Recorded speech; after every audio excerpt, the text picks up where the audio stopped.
এটাই তো আমাদের দেশ, এখানেই তো আমাদের এই প্রত্যেকটা মানুষের যারা এই আলো বাতাসে বড় হয়ে বিদেশে আছেন, ভালো জীবনযাপন করছেন, এই দেশের প্রতিটি দরিদ্র মানুষের হক রয়েছে, তাদের সম্পদ, তারা যে যে যে অর্জন করছেন সেখানে। সুতরাং এটার একটা মিক্স অ্যান্ড ম্যাচ হওয়া উচিত বলে আমরা মনে করি, এবং তারা এই কাজগুলি করছেন।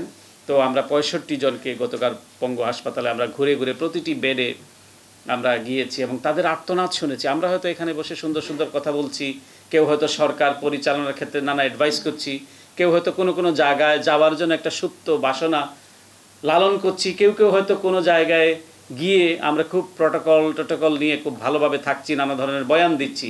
কিন্তু যে মানুষটি আমি দেখেছি তার দুটি পায়ে ছিন্ন ভিন্ন, রক্তে এখনও রক্ত জমাট হয়ে আছে, শরীর থেকে দুটি পা আলাদা হয়ে গিয়েছে, উপর হয়ে শুয়ে তারপর একটা স্বস্তির হাসি হেসে বলছে, ভাই ইয়েস উই মেড ইট, হ্যাঁ ভাই আমরা এটি বাংলাদেশে আমরা এটি রচনা করতে পেরেছি।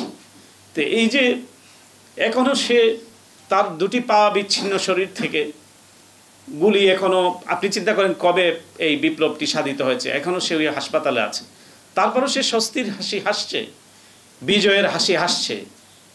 তো এই দেশে কিভাবে সম্ভব যে একটা ফেসিবাদের এরকম উত্থান ঘটতে পারে? এটি অসম্ভব।